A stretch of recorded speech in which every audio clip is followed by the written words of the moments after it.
Per Guida ai Campionati siamo con Sergio Fattorel, mister. Chiedevi conferme alla tua squadra e oggi le hai avute.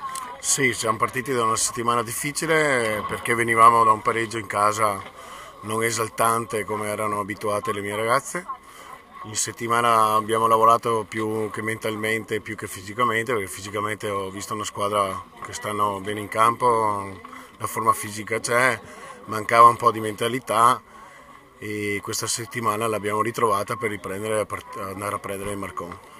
Comunque 20 minuti dell'inizio del primo tempo fate ancora fatica, come dicevamo in passato. Cosa manca per la concentrazione totale anche dal primo minuto? Manca che abbiamo perso un po' di lucidità sotto porta, un po' di cattiveria.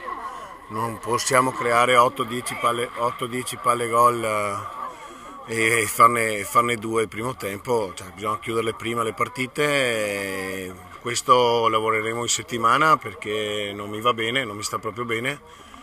Eravamo diventate ciniche anche, adesso abbiamo perso questo smalto, comunque lo ritroveremo sicuramente più presto. Domenica si torna in casa, si torna al Barison. Domenica finalmente torniamo al Barison, che è il nostro campo, il nostro stadio, bellissimo. Troviamo un'avversaria molto forte che è il Castelvecchio. Non so il risultato di oggi, ma non mi interessa, l'importante è che domenica andiamo concentrati in campo e che siamo più, come ho detto prima, più ciniche, se no è difficile vincere certe partite se non abbiamo la cinicità sotto la porta. Castelvecchio ha perso, te lo diciamo noi. Bene nel senso che sì, però peggio perché troviamo una squadra un po' arrabbiata allora. Ringraziamo mister Fattorel e buon campionato. Buonasera a tutti. Siamo con Monica Furlan ora. Monica, avete ripreso a correre? Sì, cioè l'avvio è stato un po' così, però dopo ci siamo riprese, abbiamo macinato gioco e 4 gol anche questa domenica. Una doppietta di Margherita Zanon, lei torna veramente con prepotenza a fare gol. Eh sì, è una pedina importante lì davanti e si vede quando c'è in campo e quando non c'è. Però devo dire che è anche supportata dal centrocampo che comunque gli mette le palle. La tua prestazione? Così. Così. Sì, non sono partita molto bene, poi mi sono ripresa. Ringraziamo Monica Furlan. Grazie. Ciao. Siamo ora con Gloria Cazzaro. Gloria, avete perso l'imbattibilità oggi fuori casa con 2 gol.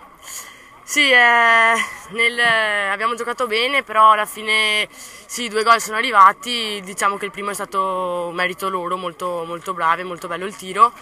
Il secondo ho sbagliato io, però vabbè dai, succede. Ci siamo rifatte perché i 4 gol ci servivano per il morale, soprattutto è andata bene. Hanno vinto tutte le altre, però avete vinto anche voi, quindi...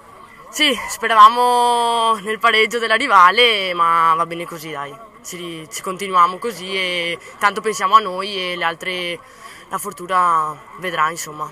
Domenica si torna al Barison e arriva il Castelvecchio che oggi ha perso e mentre il Marcon gioca col Gordice.